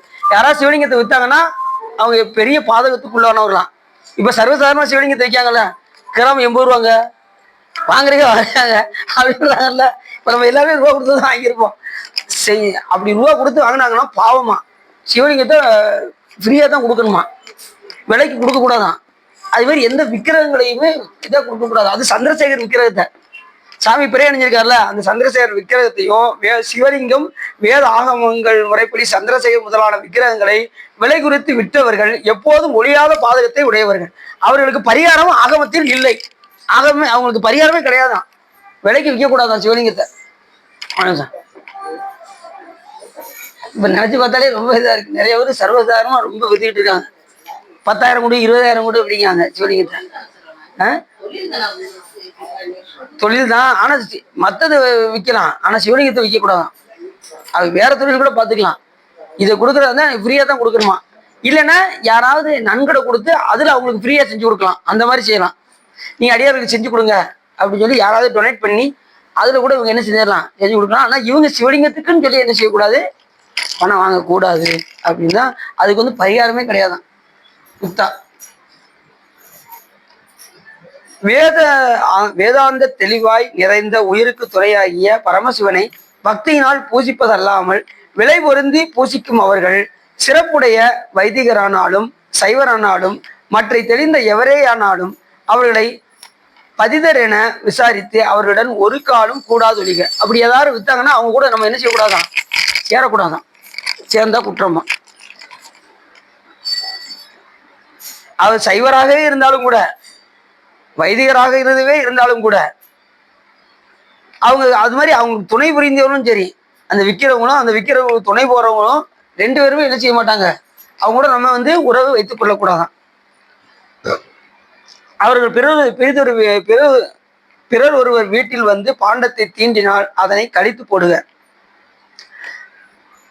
பிறர் வீட்டில் போய் பாண்டம்னா அந்த அப்படி விற்கிறவங்க நம்ம வீட்டில் வந்து ஏதாவது பண்டத்தை ஏதாவது தொட்டாங்கன்னு வச்சுக்கோங்க, அதை நம்ம வந்து கழிச்சே போட்டுருமா. அது நமக்கு ஆகவே ஆகாதான் அந்த பண்டம். அப்போ அவங்க வந்து எந்த அளவுக்கு ஒதுக்குறாங்க பாருங்க. சிவலிங்கத்தை விற்கிறவங்களுக்கு எவ்வளவு பாவம் பாருங்க. விற்கக்கூடாது. சாமி செஞ்சு கொடுக்குறவங்க ரொம்ப ஃப்ரீயாக தான் என்ன செஞ்சிடணும். செஞ்சு ஆதி சைவராகிய சிவ பிராமணர் முதலானவர்கள் திரவிய முதலான கூலி வாங்கி பூசித்தால், ஆதி சைவரும் சிவ பிராமணர்களும் திரவிய முதலான கூலி வாங்கி பூசித்தால் அவர்களும் அப்படியே எனில் அவர்களுக்கு அதுவே விதித்த கண்ம மாதலில் குற்றம் இல்லை என்று சிவாகமம் ஓதும் என்க.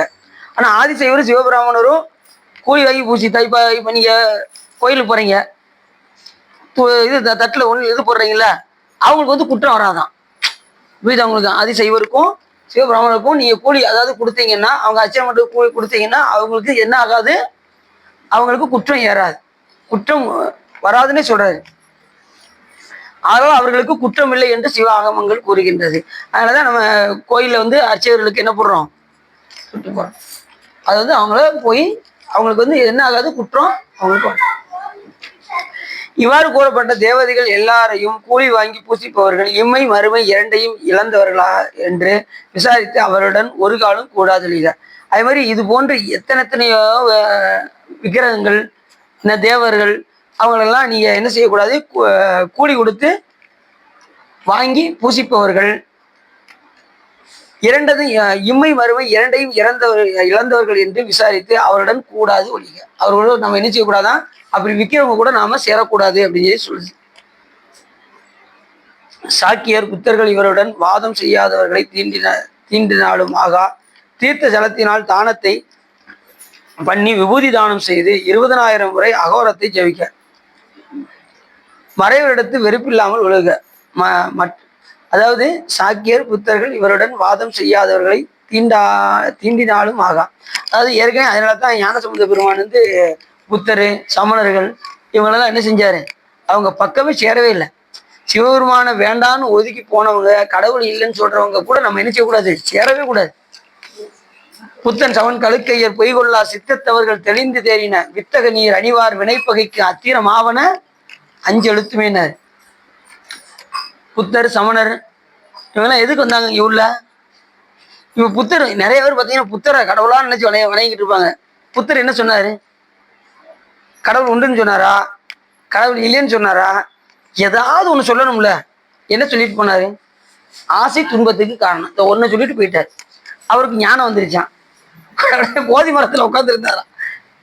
நம்ம வந்து அதனாலதான் அவங்கள வந்து நம்ம சமயத்துல சேர்க்கவே படல. புத்தர் சமன் கழுக்கையர் பொய்கொள்ளா சித்தத்தவர்கள் தெளிந்து தேறின வித்தக நீர் அணிவார் வினைப்பகைக்கு அத்திரமாவன 5 எழுத்துமே.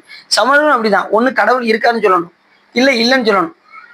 உண்டு இல்ல, இருக்காரு இல்ல, அஸ்தி நாஸ்தி. அவங்க மந்திரமே அஸ்தி நாஸ்தி. அஸ்தினா இருக்காரு, நாஸ்தினா இல்ல. ஏதாவது பல ஏதாவது சொல்றதுக்கு தகுந்த மாதிரி இருக்கா பார்த்தீங்களா? நம்ம சமயம் தான் கரெக்டா சொல்லிச்சு. நெக்குள்ளார்வம் மிக பெருகி நினைந்து அக்கு மாலை கொடு அங்கையில் எண்ணுவார் தக்க வானவராய் தகுவிப்பது நக்கன் நாவும் நமச்சிவாயவே. யமதூதரும் அஞ்சுவர் இன்சொல்லால் நயம் வந்து ஓதவல்லார் தமை நன்னினால் நேமம்தான் இணைவார்க்கு இனியான் நெற்றி நயனன் நாமும் நமச்சிவாயவே. யமதூதரை பார்த்தா பயப்படுவாங்க. எதை சொன்னா? நமச்சிவாயத்தை சொன்னா. அப்பேற்பட்ட சமயம் நம்ம சமயம். கடவுள் ஒன்று, கடவுள் ஒன்றென்று அதுவும் உண்டென்றுனாரு பட்டத்தை. ஒன்றே குலம் ஒருவனே தேவன்னாரு நமது திருமூலதேவன். என்ன ஒன்றே பதி அப்படின்னு நம்ம சைவ சித்தாந்த சாத்திர நூல்கள் நமக்கு சொல்லுகின்றன. இப்படி எல்லாமே பதி அப்படின்னாலே ஒன்றுதான், கடவுள் என்றாலே ஒன்றுதான். அது யாரு? சிவபெருமான் தான். அதுக்குரிய மந்திரம் என்ன? நமச்சிவாயம் தான். நமச்சிவாயத்துக்கு நிகரானது எதுவுமே இந்த உலகத்துல இல்லை. சில பேர் பார்த்தீங்கன்னா கல்விக்கு ஒரு தெய்வத்திட்ட போறாங்க, செல்வத்துக்கு ஒரு தெய்வத்திட்ட போறாங்க. எல்லாத்தையும் தருவது நமச்சிவாய்.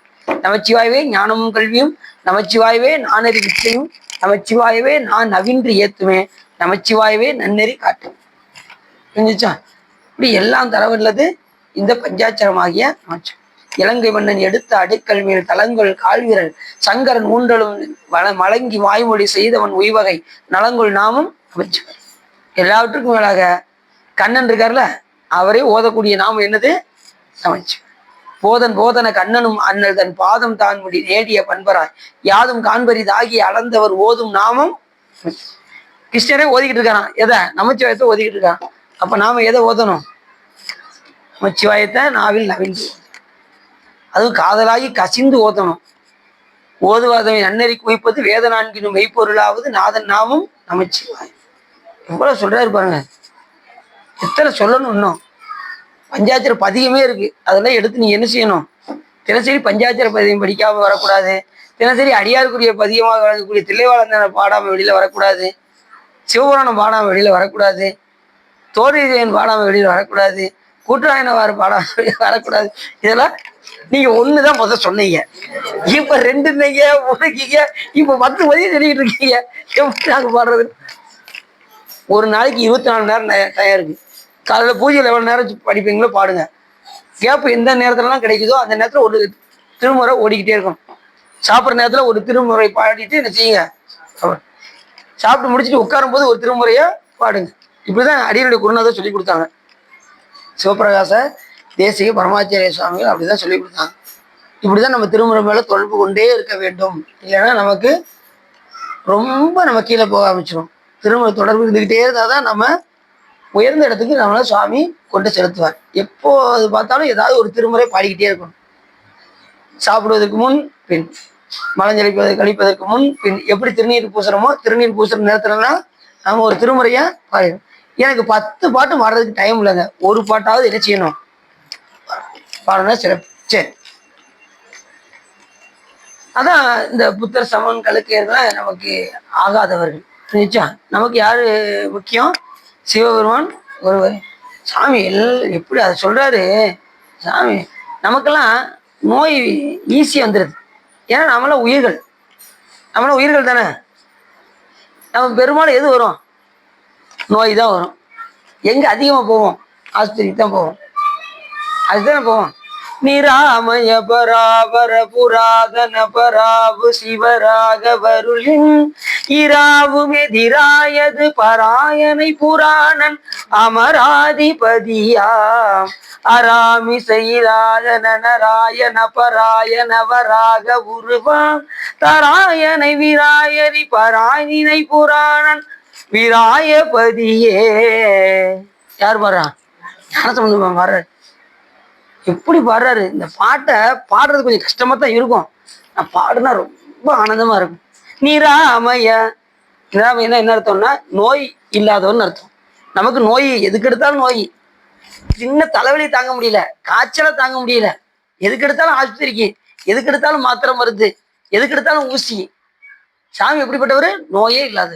நிராமய பராபர புராதன பராபு சிவராக வருளின் இராவுமெதிராயது பராயனை புராணன் அமராதிபதியாம். அமரர்களுக்கெல்லாம் தலைவனாக விளங்கக்கூடிய சிவபெருமானே, புராணனாக விளங்கக்கூடிய உன்னை பழம்பொருக்கு முன்னை பழம்பொருடைய பின்னை புதுமைக்கும் பேத்துமா பெற்றியனே, உன்னை பிரானாக பெற்ற உன் சீரடியும் உன் அடியார் தாழ்பொழிவோம் என்று கூறுவதற்காக சாமி பழம்பொருளுக்கும் பழம்பொருள், புதுமைக்கும் புதுமை.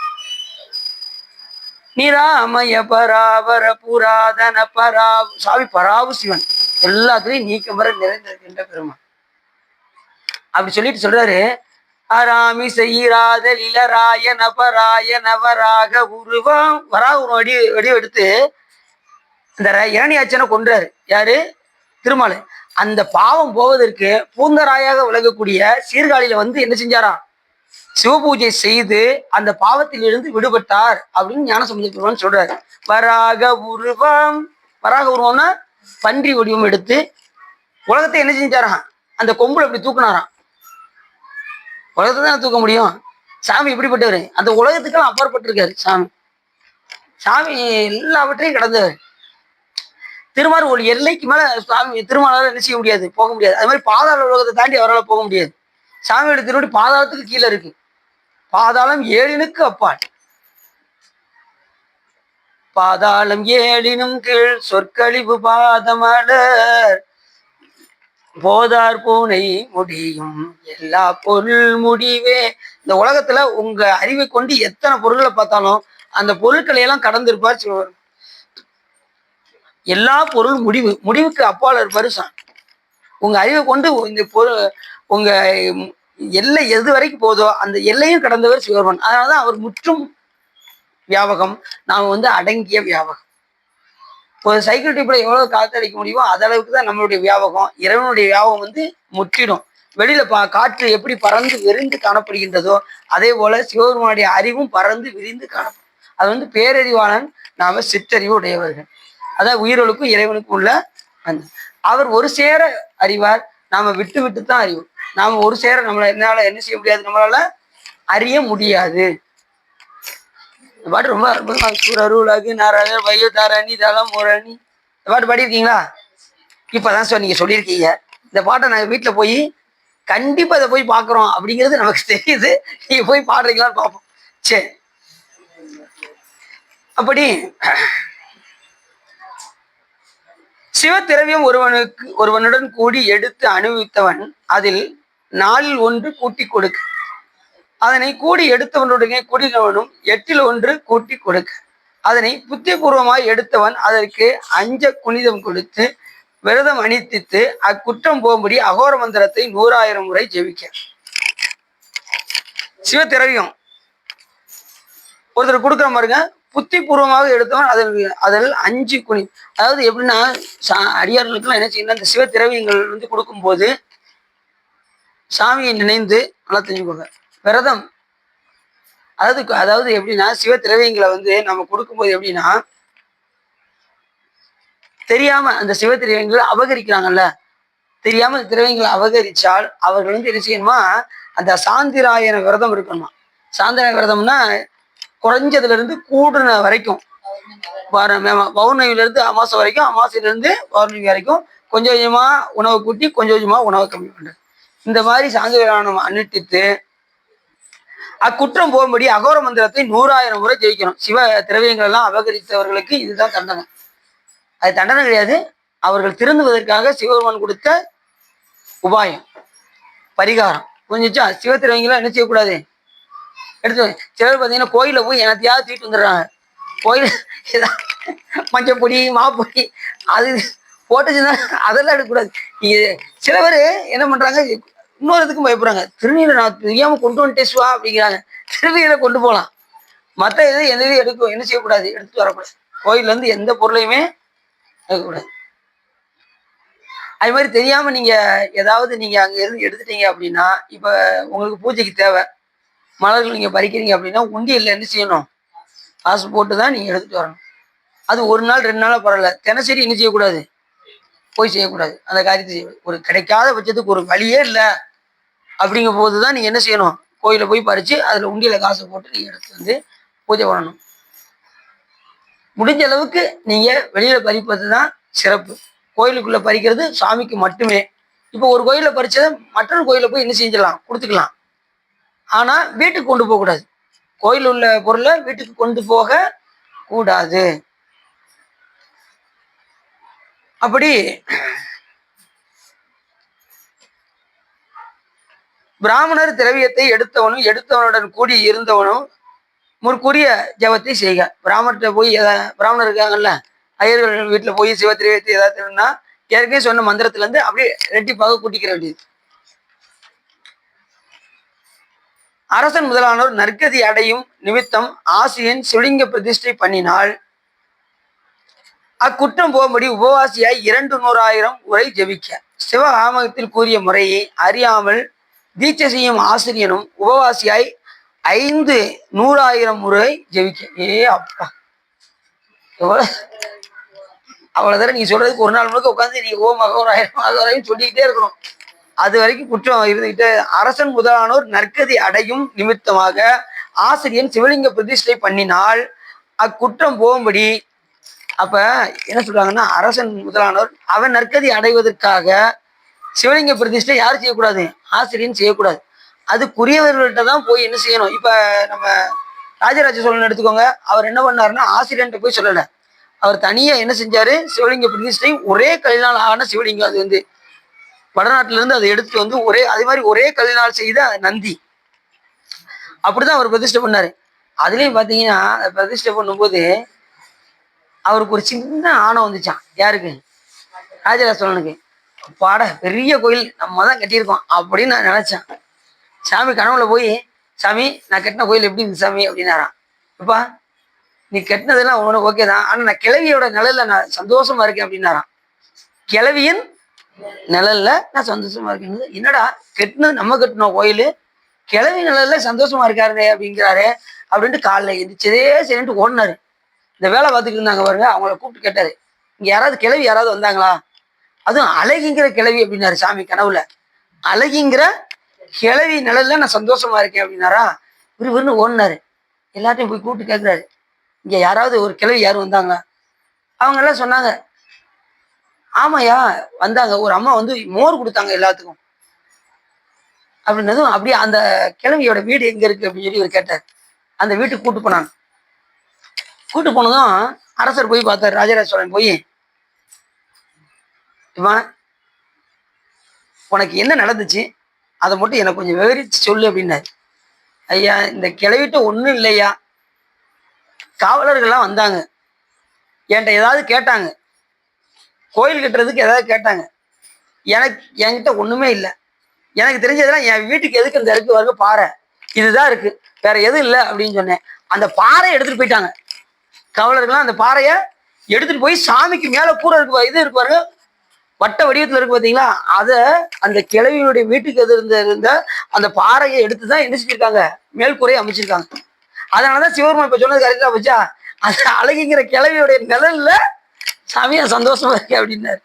கெட்டது அவரா இருந்தாலும் இப்ப யாருடைய நிழல்ல இருக்காரு சாமி, அந்த கிழவியுடைய அவங்க கொடுத்த அந்த பாறையினுடைய நிழல்ல சாமி சந்தோஷமா இருக்கு அப்படின்னாரு.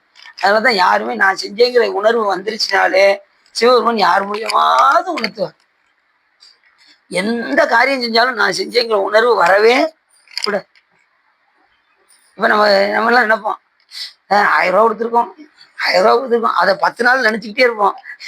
ஒரு 10 ரூபா கொடுத்தா நினைச்சுவான், நான் 10 ரூபா கொடுத்துருக்கேங்க அப்படின்னு அது ஒரு வருஷம் சொல்லிட்டே இருக்கும். அதெல்லாம் ஒருத்தவங்க பார்த்தீங்கன்னா கோடானு கோடி தர்மம் செஞ்சுட்டு கம்முன்னு இருக்காங்க, 10 ரூபா செஞ்சாலும் மறக்கவே மாட்டாங்க. புரியுது அவங்களுக்கு? கோடானு கோடிலாம் கொடுத்துட்டு ஒன்றும் தெரியாம இருக்காங்க. எத்தனையோ கோடீஸ்வரர்கள்லாம் இருக்காங்க. ஒருத்தர் வந்தாரு பாருங்க, எந்த கோயிலுக்குன்னா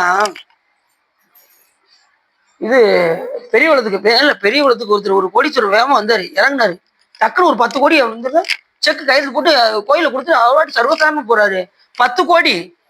நான் அப்படி என்னென்ன ஒரு ஜீரோவா என்ன போய்கிட்டே இருக்கு, அத்தனை கோடி எவ்வளவுன்னு கேட்கேன், என்ன இத்தனை சேவை இருக்கு, எத்தனைங்க, 10 கோடி தாங்க அப்படிங்கிறாரு. கோயிலுக்கு சர்வசாதாரணமா கொடுத்துட்டு போறாரு. சாமி கொடுக்க வைக்கிறார், அவர் கொடுக்கல. இப்ப நம்ம கொடுப்போமா? 10 ரூபா கொடுக்க யோசிப்போம். இருக்கு 10 ரூபா 10 ரூபா அப்படின்ட்டு அவர் 10 கோடி சர்வசாதாரணமா கொடுத்துட்டு போறாரு. அப்ப அவர் கொடுக்கறத அவர் கரெக்டா பயன்படுத்துறாரா? அப்படி இருக்கும். இப்ப நம்ம தகுதிக்கு என்ன செய்ய முடியுமோ அதை கொஞ்சமாவது என்ன செய்யணும், தரமோ செய்யணும். அதுலயும் இப்ப இந்த நாள் இதுக்கு சொல்லி போட்டிருந்தேன். என்ன போட்டிருந்தேன்? இரவுக்குள் தான இந்த கோயிலுக்கு, இந்த நல்லூர் கோயிலுக்கும் புழுதிக்குடிக்கும் உங்களால ஏண்டா நன்கொடை கொடுங்கன்னு போட்டிருந்தேன். யாரையும் நான் குறை சொல்லலை.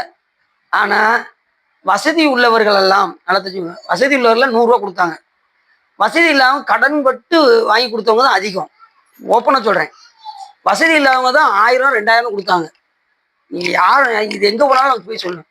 ஏன்னா என்ன காரணம்னா, அந்த கோயிலை பார்த்ததுமே நம்ம வீடு கட்டினா எப்படி இருப்போம் அதை பார்த்துட்டு எல்லாரும் 1000 2000 கொடுத்தாங்க சார். அப்படியே அனுப்பி விட்டாச்சு எல்லாத்தையும் ரூபாயும். அன்னைக்கு நைட்டே வந்துருச்சு எல்லாமே ரூபாய் 20000 அனுப்பிச்சு விட்டாச்சு. புரியுதா உங்களுக்கு? நல்லா தெரிஞ்சுக்கோங்க. இப்ப நம்ம வீடு இப்படி இடிஞ்சு கிடந்தா நம்ம என்ன செய்வோம், லட்சக்கணக்காக கடன் வாங்கினாலும் என்ன செய்வோம், வீடு கட்டுவோமா கட்ட மாட்டோமா?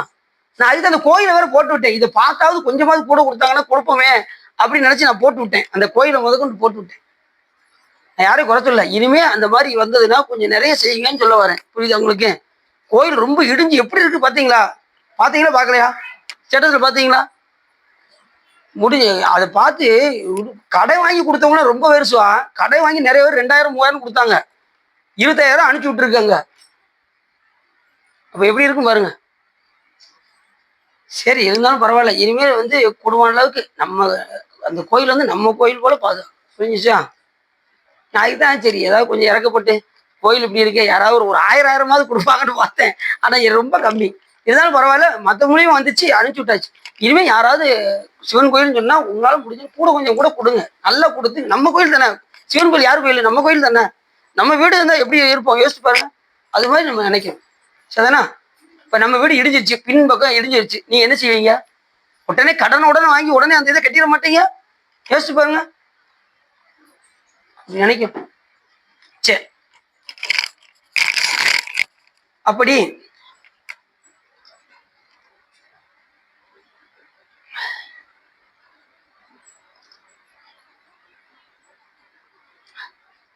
சிவலிங்கம் அக்னியில பார்த்தாச்சுல.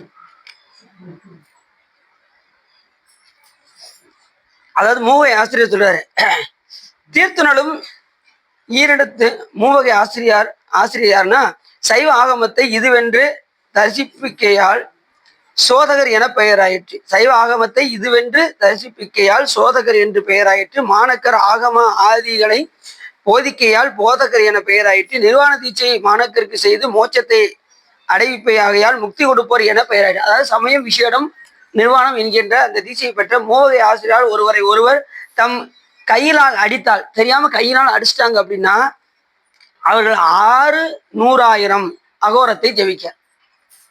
அந்த காலத்துலலாம் பார்த்தீங்கன்னா குருநாதர் மேல ஒருத்தவங்க கொஞ்சம் கோபமாவே இருப்பாங்க.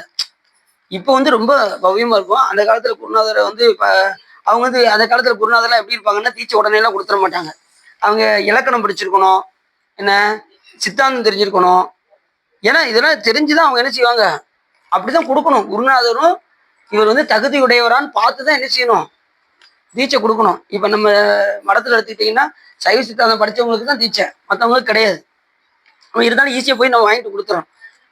அப்ப அதுபடி நம்ம என்ன செய்யணும், அந்த அனுஷ்டானங்களை கரெக்டா நம்ம பண்ணணும். அந்த காலத்துல குருநாதர் கூட சண்டை போடுற ஆளுகள்லாம் உண்டு. ஏன்னா குருநாதர் இப்படி பண்ணிட்டாரு இப்படி பண்ணிட்டாரு என்ன செய்வாங்க, தெரியாம போய் அடிக்க கூட செஞ்சிருவாங்க. அப்படி அடித்தால் மூவகை ஆசிரியர்கள் ஒருவரை ஒருவர் தம் கையினால் அடித்தால் 600,000 தடவை என்ன செய்யணுமா, செவம் அகோரத்தை ஜெபிக்க வேண்டும். ஆயுதத்தால் ரத்தம் புறப்பட வெட்டினால் 12,100,000 ஜெபிக்க வேண்டும். அந்த அளவுக்குலாம் அந்த காலத்துல போயிருக்காங்க. அவங்களுக்கு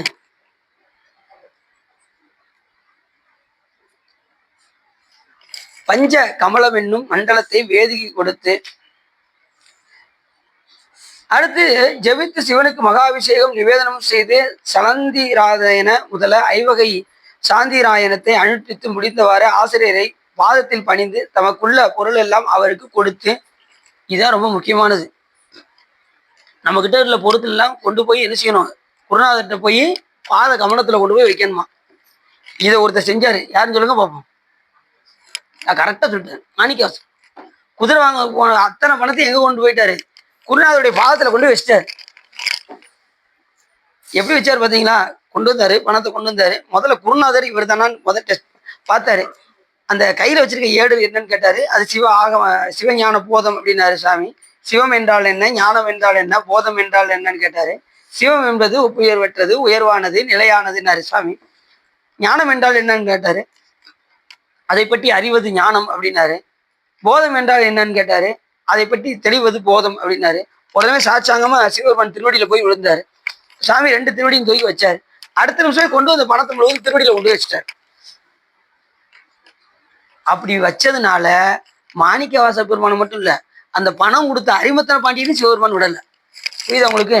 பணமாக கொடுக்கலாம், பணமாக கொடுத்தாலும் சைவத்தில் ஏற்றுக்கொள்ளப்படும். இப்போ ஒரு பொருளாக வாங்கி கொடுக்க முடியலனாலும் பணமாக கொடுத்தாலும் சாமி போய் சேருமா. அப்படிதான் நமக்கு நூல்கள் சொல்லுது. அப்படி பணமாக கொடுத்ததுனால அரிமத்தன பாண்டியனும் சாமி என்ன செய்யல, விடல, அவனையும் ஆட்கொண்டாரு. இப்ப நீங்க திருப்பரந்தரி போங்க, அரிபத்திர பாண்டிய மன்னன் இருப்பாரு, மாணிக்கவாசர் இருப்பாரு, சிவபெருமான் குதிரை சேவனா குதிரை அந்த மாதிரி இருப்பாரு. பாத்தீங்கன்னா தெரியும். இருக்காரா? திருப்பெருந்துறை போன இருக்காரா? முன்னாடி இருப்பாரு சாமி. நான் அடியே என்ன நினைச்சேன், முதல்ல திருப்பெருந்துறை போகும்போது முதல்ல ரொம்ப அதிசயமா பார்த்தேன். ஆஹா அப்படின்னு. இப்பயும் போனாலும் அதிசயம் நின்றுகிட்டே தான் இருக்கும் திருப்பெருந்துறையில. முன்னாடி இப்படி குதிரையில இருக்கிறது நான் மாணிக்கவாசர் தான் நினைச்சேன். மாணிக்கவாசர் குதிரை வாங்குறதுக்கு குதிரையில போய்கிட்டு இருக்காரு போலுக்கு அப்படின்னு பார்த்தா அந்த குதிரையில வந்து சிவபெருமான் குதிரை சேவனாக வந்தார்ல. அந்த பாட்டுல பல இடங்கள்ல சொல்றாரு குதிரை சேவகனாக. தேவதேவன்மை சேவகன் தென்பெரும் தூரை நாயகன் பாடுறாரா? எந்த பாட்டு? சென்னிப்பத்து. மெய் சேவகன். அதுவும் பாத்தீங்கன்னா சேவகனா எப்படி வந்தாராம், இந்த நரிகள் எல்லாம் சாமி பாருங்க, சாமி நரிக்கு கூட கருணை சீரா இருப்பாங்க. எவ்வளவு பெரிய கருணையுமா கடல் பாருங்க. நரிகள்லாம் போய் சாமிகிட்ட போய் கேட்டதான், சாமி எங்களை ஒருத்தருமே சேர்த்துக்கிட மாட்டேங்க சாமி, நாங்க ரொம்ப தந்திரக்காரன்னு சொல்லி யாருமே எங்க பக்கத்திலே எங்களை விடவே மாட்டேங்கிறாங்க. ஒரு அட்லீஸ்ட் ஒரு சர்க்கஸ்லயாவது சேர்ப்பாங்கன்னு பார்த்தா சர்க்கஸ்ல கூட எங்களை சேர்த்துக்கிட மாட்டேங்கிறாங்க. அதனால எங்களுக்கு ஏதாவது அருள் செய்ய வேண்டும் என்று அந்த நரிகள் எல்லாம் போய் சிவபெருமான்ட்ட போய் மன்றாடியதான். எப்பா கவலைப்படாதீங்க, உங்க எல்லாத்தையும் குதிரையை மாத்திரேன் அப்படின்னு சொல்லி நரிய முழுவதும் குதிரையாக்கி. குதிரை எப்படி குதிரையா? 2 ஆள் உயரமா ஒவ்வொரு குதிரையும். அதான் பெருங்குதிரை. அந்த பாட்டுல சொல்றாருல, அந்த இது நம்ம 38வது பதிகம் திரியேசரம் என்ன சொல்றாரு? இரும்பு தரு மனத்தேனை ஈர்த்து ஈர்த்து என் என்பு உருக்கி கரும்பு தரு சுவை எனக்கு காட்டினை உன் கடல் இணைகள் ஒருங்கு திரை உழவு சடை உடையானே நரிகள் எல்லாம் பெரும் குதிரை ஆக்கியவாறு அன்றே உன் பேரருளே. எப்படி சொல்ற பாருங்க, நரிகள் எல்லாம் பெரும் குதிரை ஆக்கியவாறு அன்றே நின் பேரருளே. இந்த பாட்டை நீங்க பாடி பார்த்தீங்கன்னு கண்டிப்பா கண்ணீர் வராதவங்களுக்குள்ள கண்ணீர். பன்னாந்த மொழி மங்கை பங்கா நின்னாளானார்க்கு உண்ணாந்த ஆரமுதே உடையானே அடியேனை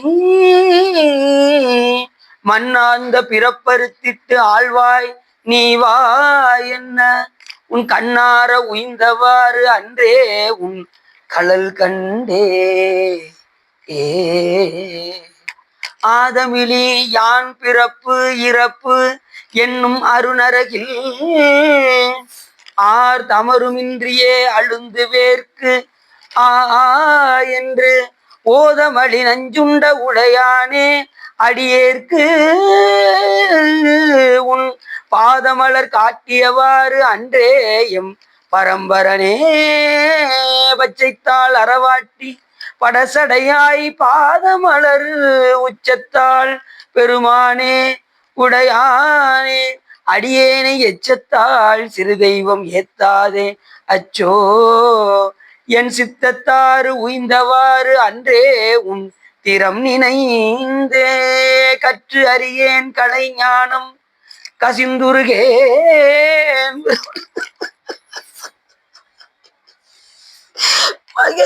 ஒரு ஞானம் கிடையாது சாமி, கற்றறிய கலைஞர் கசிந்து உருகேன் ஆயிடினும் ஒன்னே ஒண்ணு சாமி அப்படின்னாரு, மற்றறியன் பிறதையும் வாக்கிய நான் கனவுல கூட என்ன செய்ய மாட்டேன், வாக்கால கூட யாரையும் சொல்ல மாட்டேன், உன்னை தவிர மற்றறியன் பிறதையும் வாக்கியலால் வார் கடல் வந்து உற்று இருமாந்து இருந்தேன் என் பெருமானே அடியேற்கு பொறுத்த வீசு நாய்க்கிடுமாறு அன்றே என் பொண்ணு.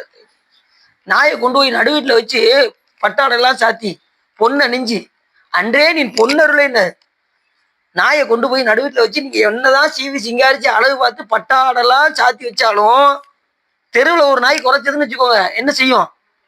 ஓடிடும். அது போல இருக்கேன் சாமி நான் அப்படின்னாரு மாணிக்காசு. போய் சொல்ற பாரு, நான் அந்த நாய் போல சாமி அப்படின்னு. கொஞ்சம் கேப்பு கிடைச்சிருச்சுன்னு வச்சுக்கோங்க, இந்த உயிர் உடனே தவறு செய்ய ஓடிடும், சாமி மறந்துடும். ரொம்ப அதை இழுத்து பிடிச்சி கட்டி பிடிச்சி இழுத்து கொண்டு வந்து சாமி கிட்ட விடணும்.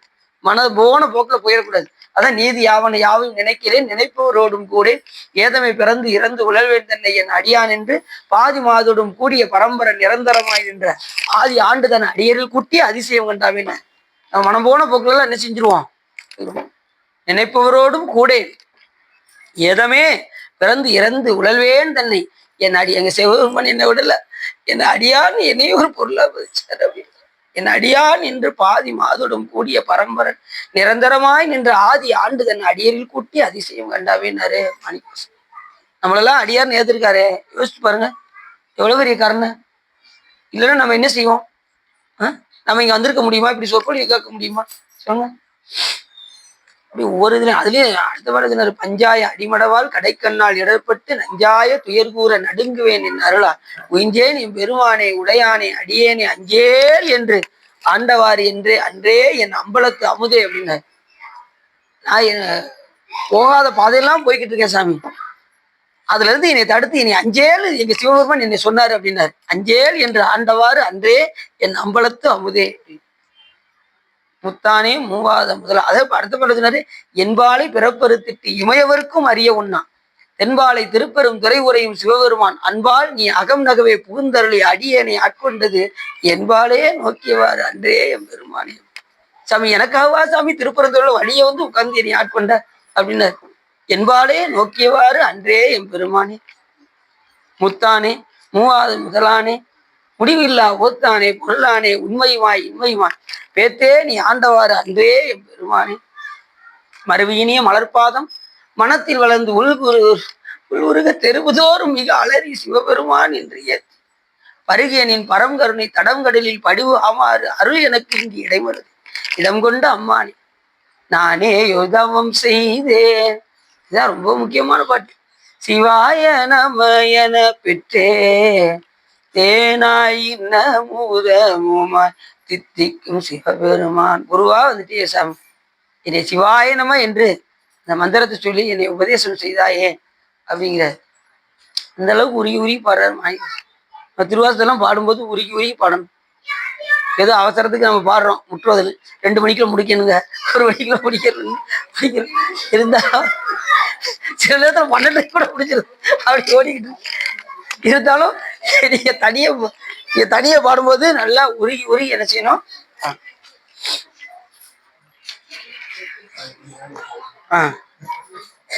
சரி தயம் ஆயிடுச்சுன்னு எல்லாம் சொல்றதுனால இதுக்கான உள்ளம் நிறைந்து உவகை சிறந்து இந்த சிவதர்மோத்தரத்தை நீங்கள் கேட்டீங்கன்னா உங்களுடைய வல்வினை கரைந்து திருவருள் உரையும் என்று சொல்லி திருப்புகழ் பாடி அடியின் முறையை நிறைவு செய்கிறேன்.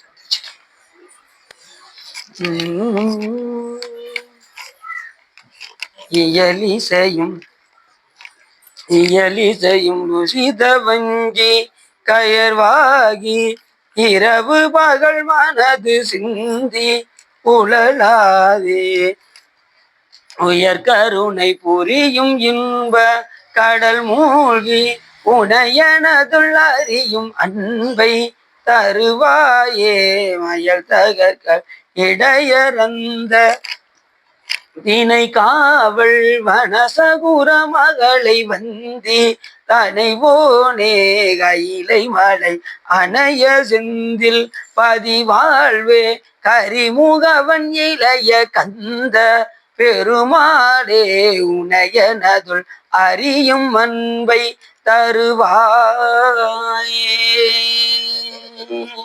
கைலாயவன் சிவஞான போத நெறிகாட்டும் வெண்ணை பயில்வாய் மேகண்டான் சந்ததிக்கோர் மெய்ஞான பானுவாகி குயிலாரும் பொழில் திருவாவுடுதறிவாள் குரு நமச்சிவாய் தெய்வன் செயலாதி பரமுடையும் திருமரபு நீடூழி தலைக மாதோ பவப்பெரும் கடலை கடந்திருத்தரைக்கு பரமன் வகுத்த அருளியை ஓப்புடன் உயிர்கள் கடைபிடித்து உய்ய உதவும் துரசை ஆதீனத்தில் தவப்பிரகாசன் தரணியில் எங்கும் தன்னருள் செங்கோல் ஒச்சியும் சிவப்பிரகாச தேசிகன் மரணத்தால் சென்னியில் கொண்டு போற்றுமே வான்முகில் வளாதுவிக மலிவலம் சுரக்க மன்னன் கோன்முறை அரசு செய்க குறைவில்லாத உயிர்கள் வாழ்க நான்முறை அறங்கள் உங்க நற்றவும் வேள்வி மல்க மேன்மைகள் செய்வ நீதி விளங்குக உலகமில்க ஐயம் நீடுக மாமலை மண்ணுக மெய் விரும்பிய அன்பர் விளங்குக சைவ நன்னெறிதான் தலை தோங்குக தெய்வன் திருநீர் சிறக்க வைத்து சிற்றமும் அரவ பார்வதி பதையே என்னார் ரிசுவனே போற்றி வெற்றிவேல் முருகனுக்கு திருச்சிற்றம்பலம் தில்லையம்பலம் பொன்னம்பலம் அருணாச்சலம் ஏகாம்பரம்.